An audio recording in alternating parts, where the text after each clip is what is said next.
boundaries. When to say yes, how to say no to take control of your life. And those of you who might have been here during our study that we went through on control know that that's a bit of a misnomer, because who is ultimately supposed to be in charge of our lives? God. And so God's the one who is supposed to be in charge or in control of our life. But here's what I think it is safe to say. As far as healthy boundaries go, Christians are pretty ignorant. Yes. Not because we need to be. It's not that we've set out to be that way. It's just teaching or past relationships or what we've learned through our family dynamics or however it all came about. Christians really need some help with learning about boundaries. You guys. Some of you may be going, how long is this study going to last? Minimally 9 weeks, but I can already tell you it will be at least 10, because what was going to be one session today is already in 2, just because there was so much to cover. And I'm not wanting to beat a dead horse, as they say. I just want to make sure that we cover the material, because I know that there are people in this room who do not like to read. You do not have to read the book. If you want to read the book, I have 2 here if anybody wants to buy. They're $10 a piece. They were the last 2 at Mardell's yesterday. And you had some extras? Not now. Not now? Okay. I have 2 books. They're $10 a piece if anyone's interested in buying one.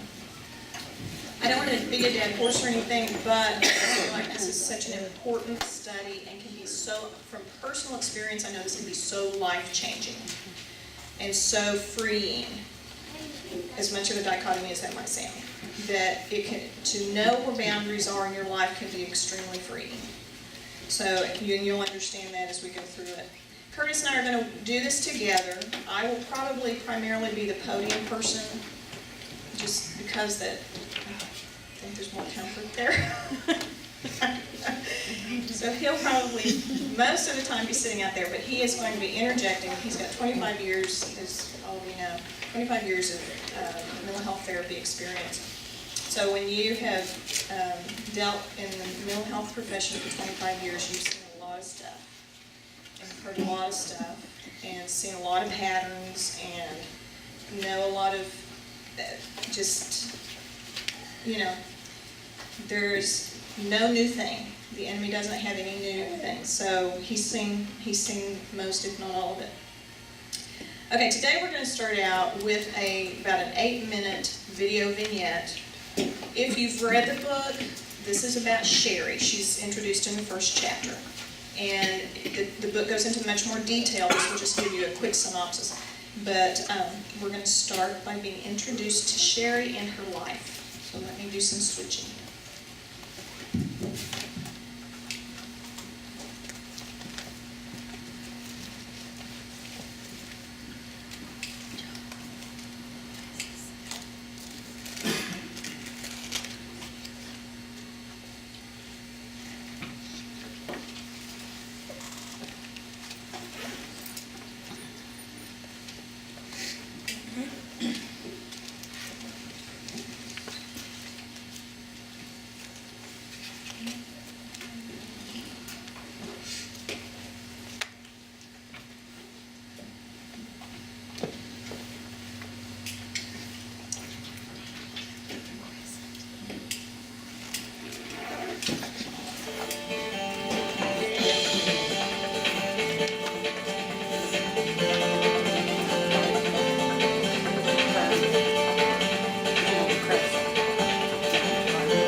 How am I going to get this finished for Amy before the 7:45 carpool? If only Mom had stopped by last night. I know she's lonely since Dad died. So what could I do? Well, I guess I'll just be late to work again.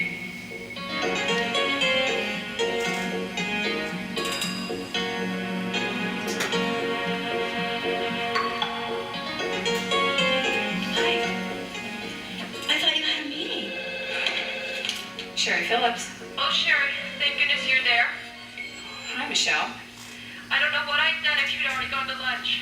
It'll only take a couple of minutes. Rick came home really mad last night. He said the meanest thing to me. I'd had a bad day and I was just so upset. Oh, well, let me tell you about my day and my week. Of course, you don't care because you never ask. Oh, I'm sorry, Lord. That we're not. And I knew something was wrong this morning because when I made him his breakfast, he didn't so upset by me lately. I try not to really yell at what happens. I just don't want to yell at him, but I don't know how to tell him the things that I do because he just blows up. Yeah.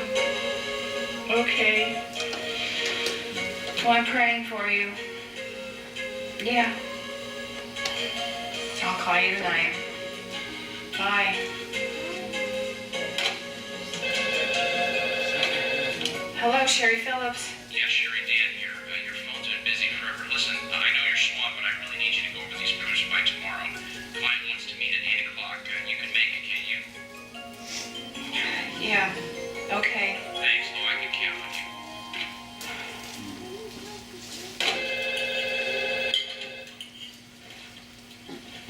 Hello? Sherry, I am in deep water. Margie was going to be the activities coordinator at the retreat, and she's now just canceled. She says she's just overloaded.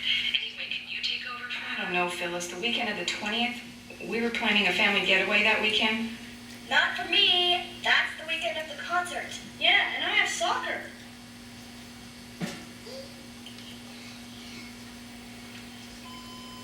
I'll be happy to help. Thank you. Just send whatever Margie's done and I'll get working on it. What's the theme anyway? Oh, it's great. You'll love it. The joy of sacrifice. Great. I'll talk to you soon. Bye-bye. Hello, I'm Dr. Henry Cloud, and I talk to people like Sherry all the time. Sherry is trying to live her life the right way. She's trying to do a good job with her marriage, her children, her job, all of her relationships, and her Lord. Yet it's obvious that something isn't right. Life isn't working. Whether you're a man or a woman, you can undoubtedly identify with Sherry's helplessness, her confusion, her guilt, and especially her sense that her life is out of control. Sherry suffers from severe difficulties in taking ownership of her life. She isn't able to draw and maintain boundaries around what is hers, boundaries that would help keep out what isn't hers. You know, in the physical world, boundaries are easy to see. You've got fences and signs and walls, moats with alligators, manicured lawns and hedges. Those are all physical boundaries. Despite their different appearances, they give the same message. This is where my property begins. Now, the owner of the property is legally responsible for what happens on the property. Someone who doesn't own it isn't responsible. Well, in the spiritual world, boundaries are just as real, but often harder to see. The goal of this session is to help you define your intangible boundaries and to recognize them as valuable tools for living a healthy life. Boundaries keep us from taking on things we shouldn't, helping us not get overcommitted, and eliminating the stress that goes with that kind of busyness. Boundaries free us to love other people so that when we're loving them, we're not resenting them at the same time. Healthy boundaries mean a life in balance and the ability to care for yourself and when and where appropriate, to care for others.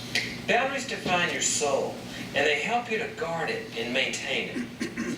You know, just as homeowners set physical property lines around their land, we need to set physical, emotional, and spiritual boundaries for our lives to help us distinguish what's our responsibility and what isn't. As we see in Sherry's struggles, the inability to set appropriate boundaries at appropriate times can be very destructive.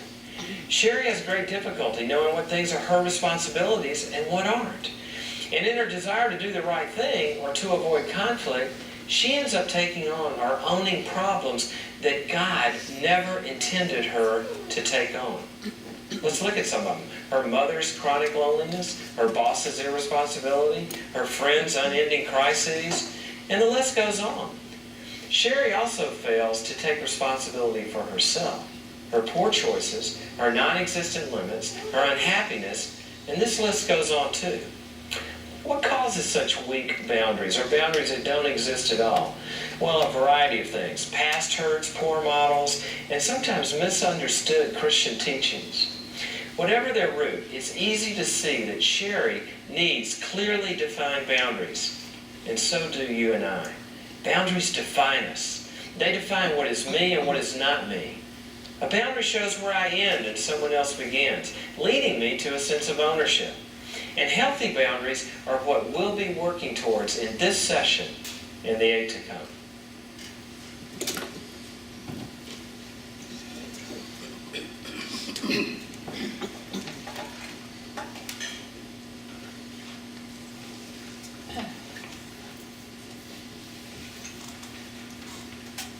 Yeah, does anybody need a handout?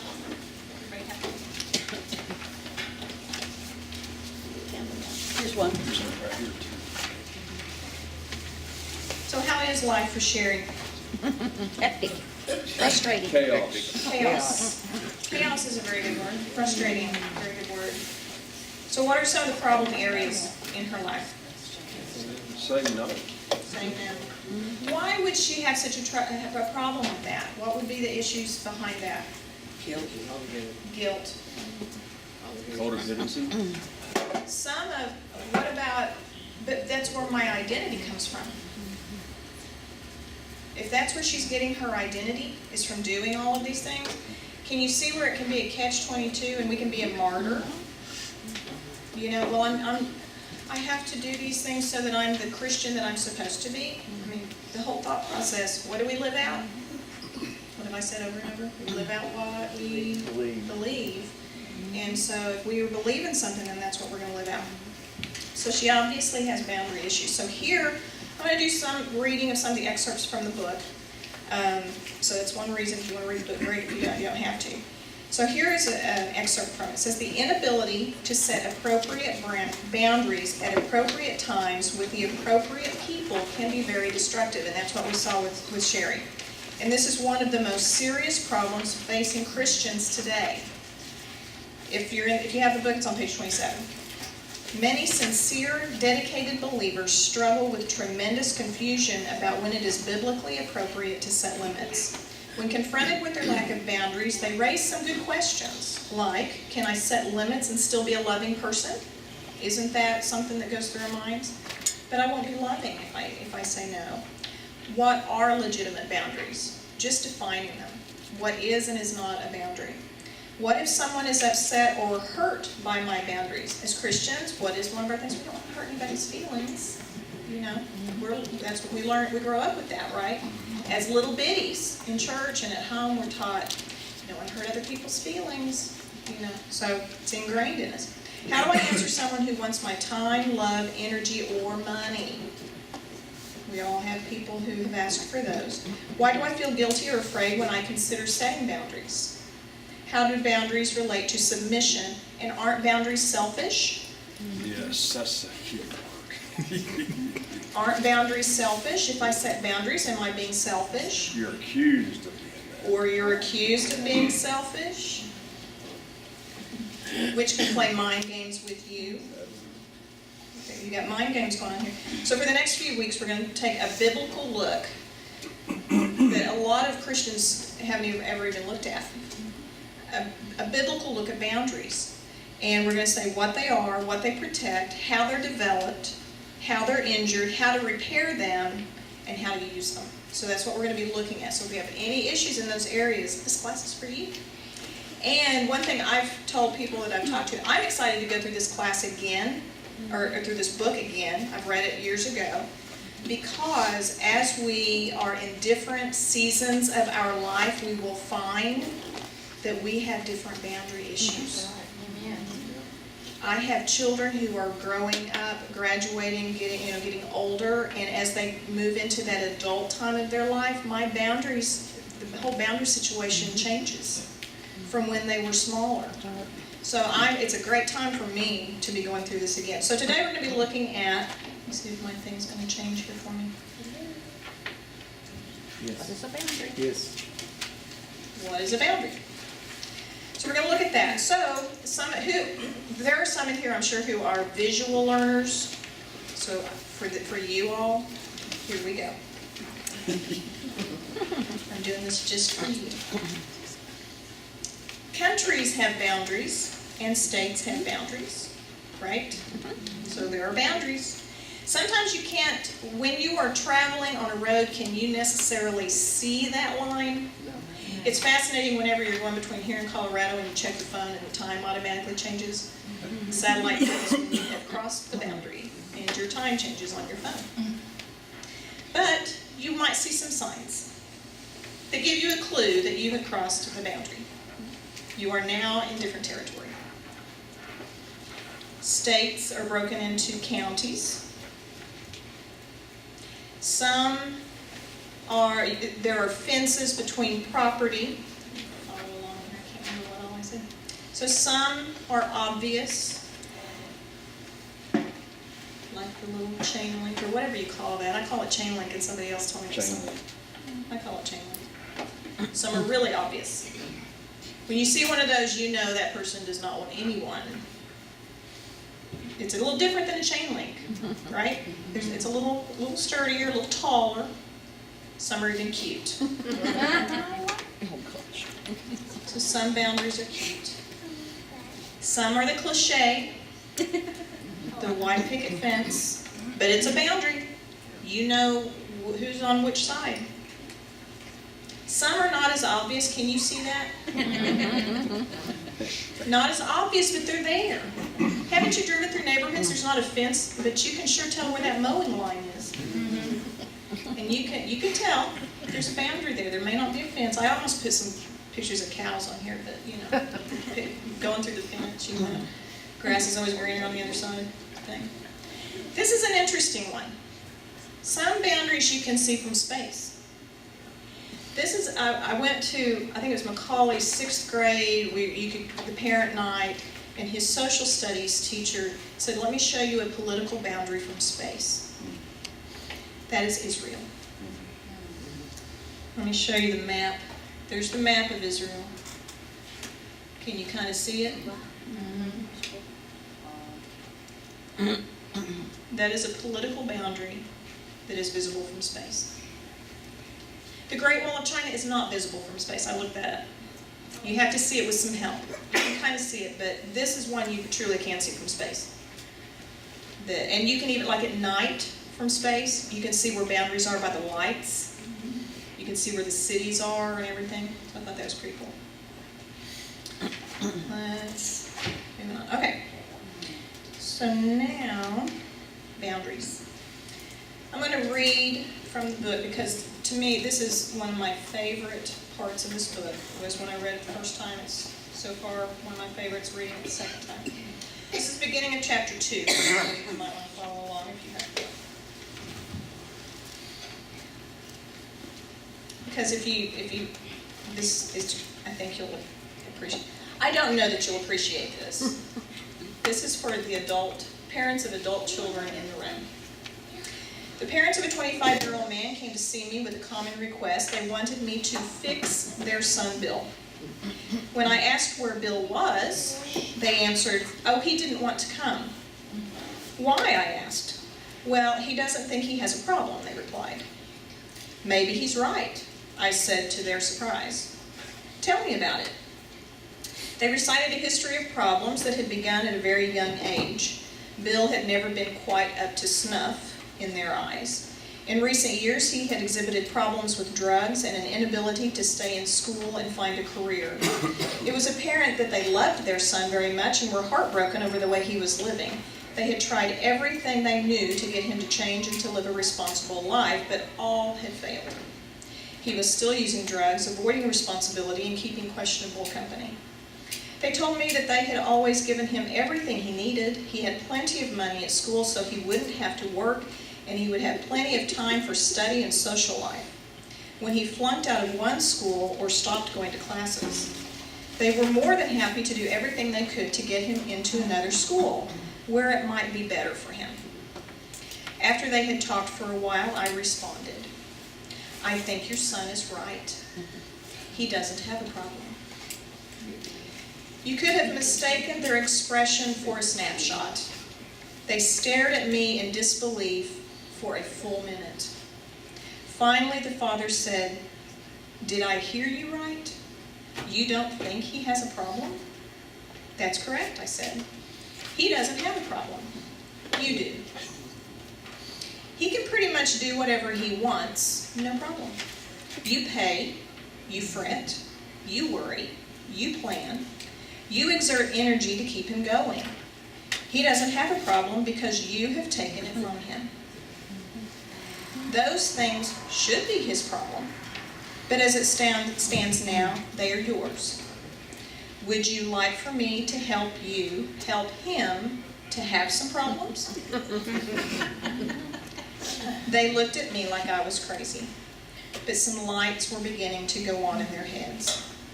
"What do you mean, help him to have some problems?" his mother asked.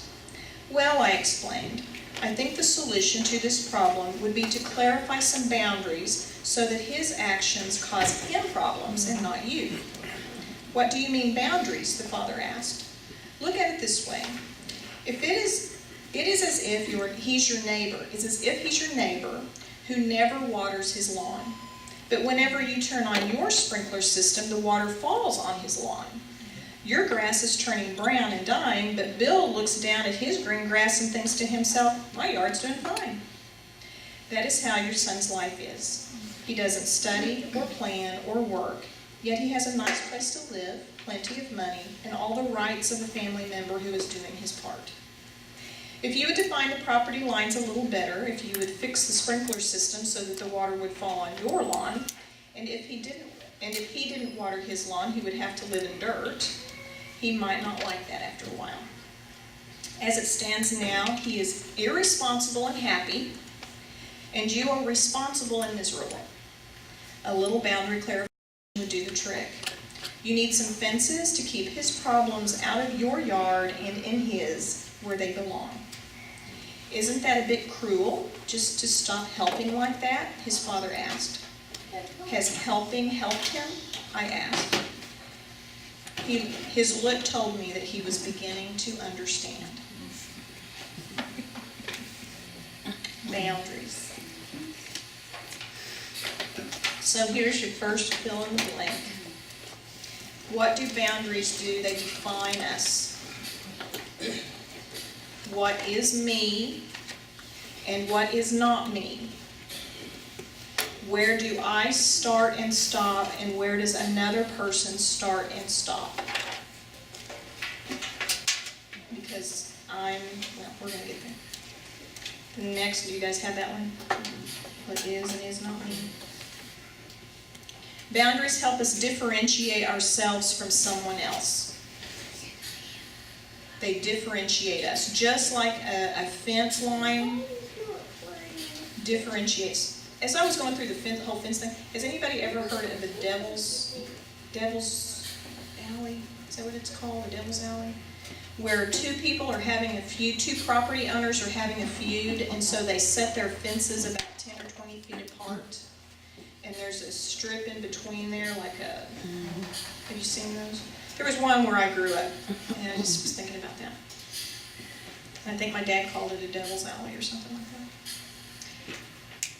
So where do I begin and end, and where do I begin and end in a relationship? Curtis and I have a relationship. We're married, but I begin and end, and he begins and ends, yet we're in a relationship together. Do you have any comments on that? You know, is anybody having a problem understanding this in their head? It makes so much sense, right? Why can't we do it? After reading this book.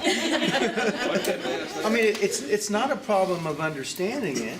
I think it was because I never really realized it or had been taught that way. You know, I didn't have a clue. Whole terminology. Our son sent this book to us a year ago.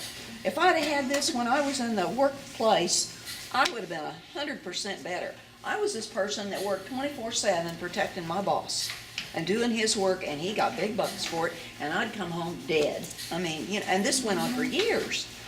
And after I retired, I realized, oh. And after I left, and the other girl that worked with me left, he had to get another job. I mean, that tells you, you know? But it was too late. I'd wore myself out. So, when Troy found this book, of course, he's pastors at church in Salt Lake, and when he found this book and a couple other ones, he just packed them up and sent them to us. And I thought, I wish I'd have had this. Where has this book Yeah, been? I had no clue. Yeah. I mean, it's just a godsend. Yeah. I realized yesterday, I know why. We're managing a manufactured home park here in Guthrie, a big one. And I know now why I do the paperwork and the computer work and he does the management. Yesterday we had this irate person come on our porch complaining about the neighbor, about boundary lines with his property. I mean, Bill was out there for over an hour with this guy.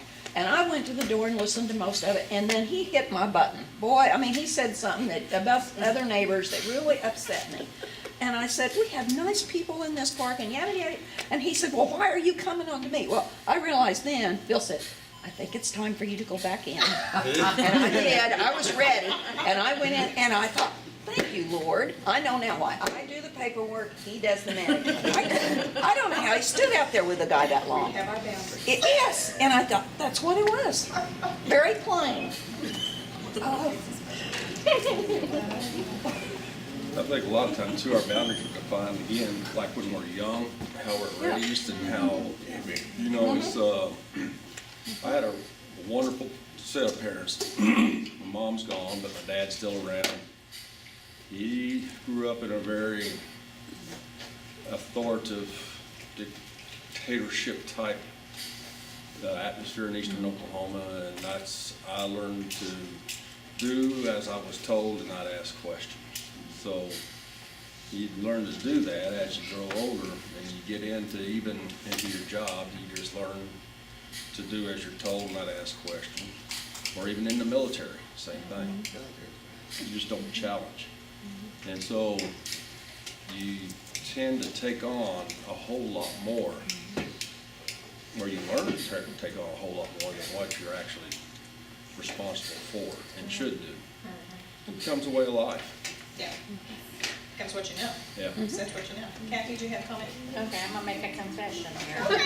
It's confession time. I don't know about the rest of you, but this study was for me. I have a new teacher this year, and she started out not knowing she had the class for a week. And she has said to me, I'm not a very organized person. I don't do well in environments that aren't very organized.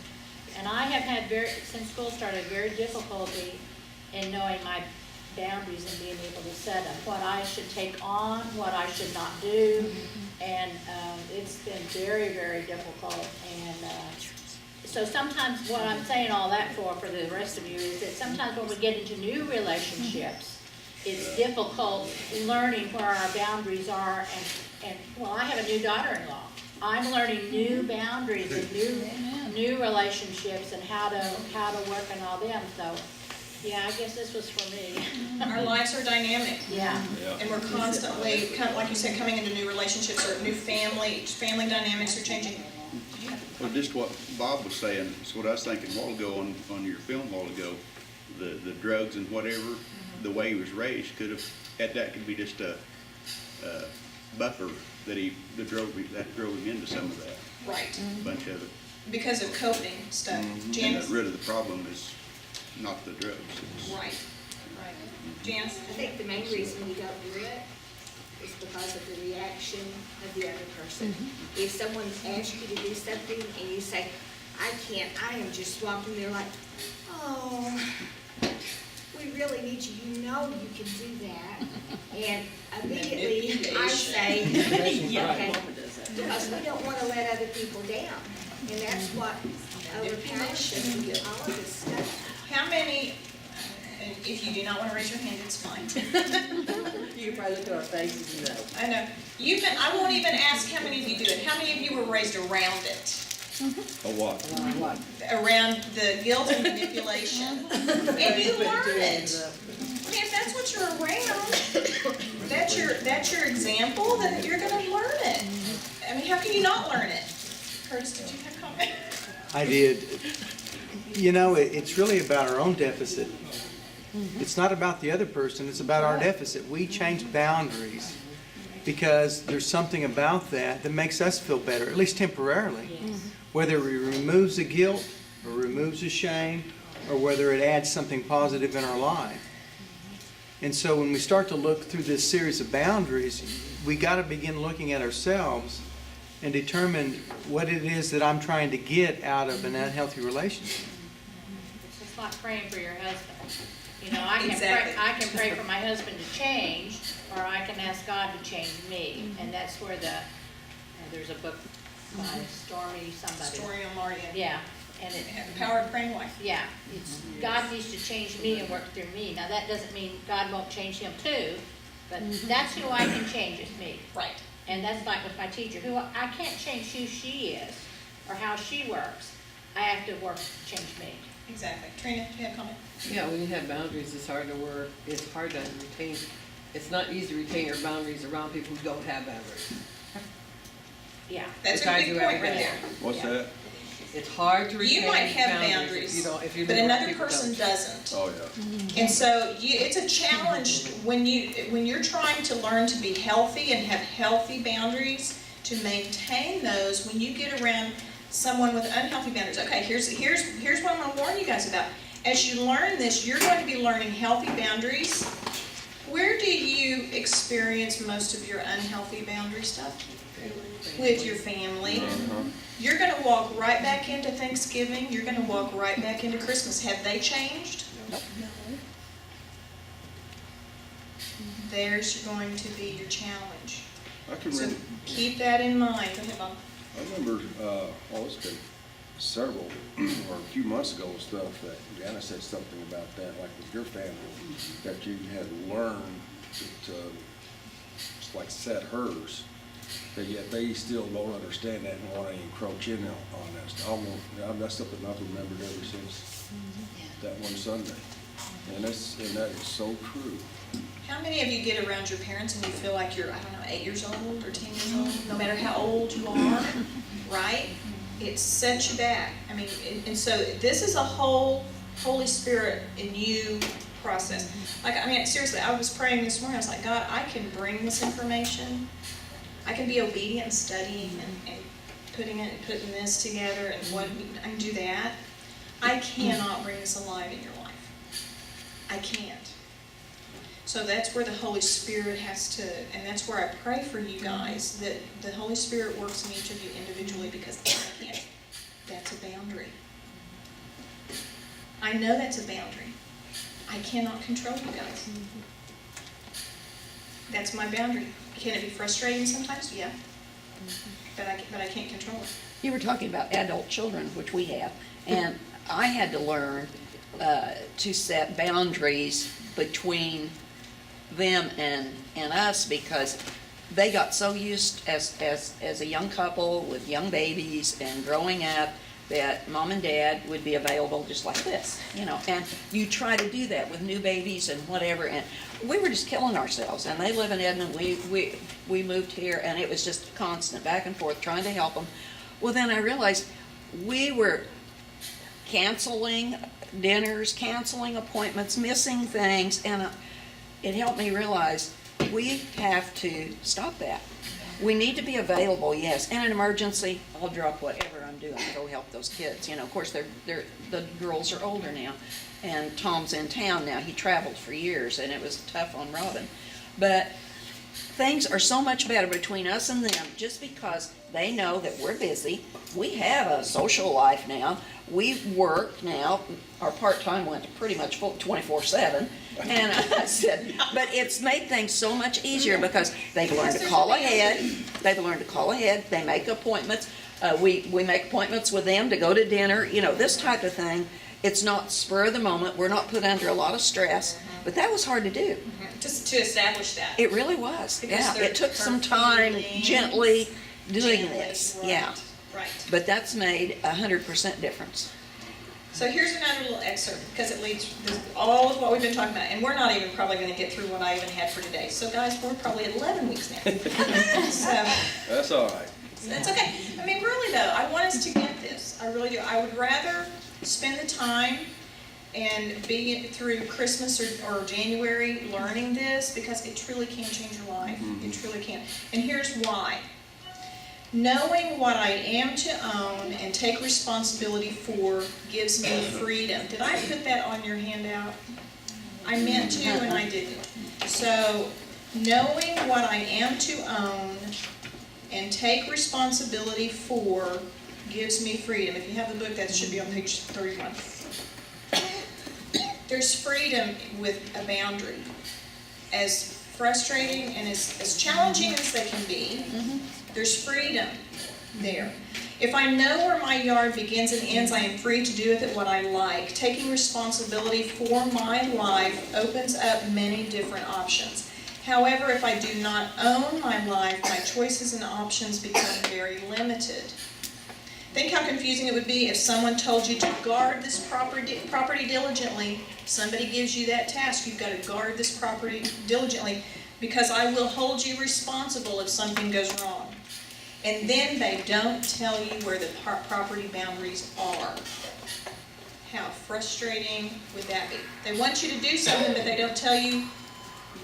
Have you ever been blind like that? Somebody wants you to do something and you're like, you feel like, I don't have my boundaries here. And then they don't give you the means to guard it. They don't give you whatever they want you to guard it with. This would only be confusing, not only confusing, but potentially dangerous. This is exactly what happens to us emotionally and spiritually whenever we're in this situation. God designed a world where we all live within ourselves. That is, we inhabit our own souls and we are responsible for the things that make up us. I'm responsible for what makes up me. Proverbs 14:10 says, the heart knows its own bitterness and no one shares its joy. We have to deal with what is in our soul, and boundaries help us to define what that is. If we are not shown the parameters or are taught wrong parameters, we are in for much pain. The Bible tells us clearly what our parameters are and how to protect them, but often our family or other past relationship confuse us about our parameters. In addition to showing us what we are responsible for, boundaries help us to define what is not our property and what we are not responsible for. We are not, for example, responsible for other people. Did that just go? What? Let me say it again. We are not responsible for other people. Nowhere are we commanded to have other control, although we spend a lot of time and energy trying to get it. Now some of you may be going, not computing, not computing. We're Christians. We are supposed to be, there's this thing that I think a Christian is supposed to be and look like. I've been taught. Curtis, go ahead. One of the hardest things Jesus had to do was turn his back or turn away from the Pharisees, because he knew that without him there would be no salvation. And he knew that by walking away from them, they weren't going to go to heaven. And he had to let them have the responsibility for their determination of their life. And so when we talk about Christianity and we talk about, what we need to do, that's a good example. Sometimes you just have to turn away. And Jesus did it, and he was right in doing it. How many of you have ever felt guilty? That is something I had to learn. I used to feel responsible for everybody, and if they weren't right in their walk with the Lord, or if I didn't think that they were making progress, I felt really responsible for that. And guess what? I'm not. Am I responsible? Okay, here's where we're going to get into semantics, and this is what it says on here. 2 and 4. We're going to learn about 2 and 4. And we'll do as much of this as we can, because I know some of you have to leave and go do welcoming stuff and all that kind of stuff. But here is our next fill in the blank. 2 and 4. We are responsible to others and for ourselves.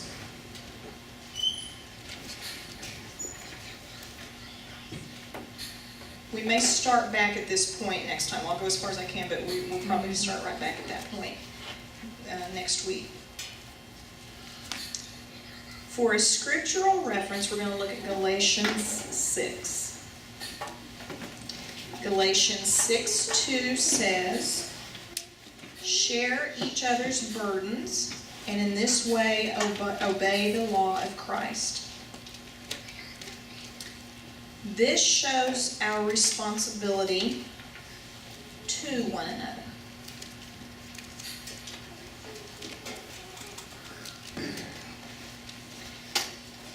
There are times in our lives when things are just crazy. And we just need support, we need encouragement, we need prayer, we need help, maybe very practical help in whatever is happening. Because we cannot do something on our own. Okay. Let's look at what Jesus did for us. Or did, I'm even finding myself using the word for, and as I went through this, I was like, okay, there's a differentiation here. What Jesus did, we could not do, and I put this and I underlined it, we could not do what was required for salvation. We couldn't do it. So Jesus died to give us the opportunity for salvation. And I'm wording it that way on purpose because he knew we needed help in a big way. So he did, what he did was showing responsibility to us or toward us. Does that make sense? Mm-hmm. Okay. Can he make us believe in him? No. That's the for part. Does that make sense? He gave his life because we couldn't. We could not do what was required to bring us back into a relationship with God. We couldn't do it. He did that part of it. So he was responsible to us. We're responsible for us. You say that it says, John 3:16, "For God so loved the world that he gave his only begotten Son, that whoever should believe in him should not perish but have everlasting life." It does say that. So here's the next, okay. So here's Galatians 6:5. We had 6:2. This is 6:5. "For we are each responsible for our own conduct." We are responsible for our own conduct. How many times have you heard people say, "You just make me mad"? How many times have you maybe said that? "You just make me mad." Okay? They may have done something, but who made you mad? They made you mad? I mean, do you see what I'm saying? Do you see what I'm getting at? Yeah. They were standing there and they said, "I am making you get mad." They're outside of you. They are outside of you. You know, the other day I was hearing somebody say that whenever you have not forgiven somebody, that means that they're living rent-free in your mind.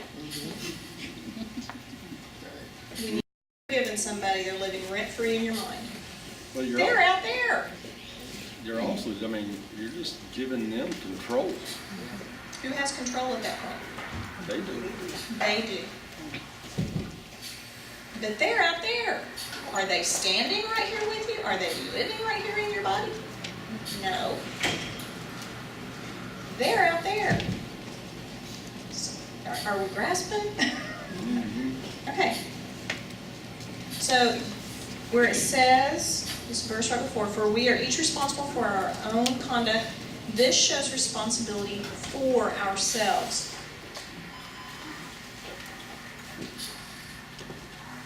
So what Jesus was doing and saying was basically, I'm giving my life to give you the opportunity for you to take the responsibility for accepting the salvation.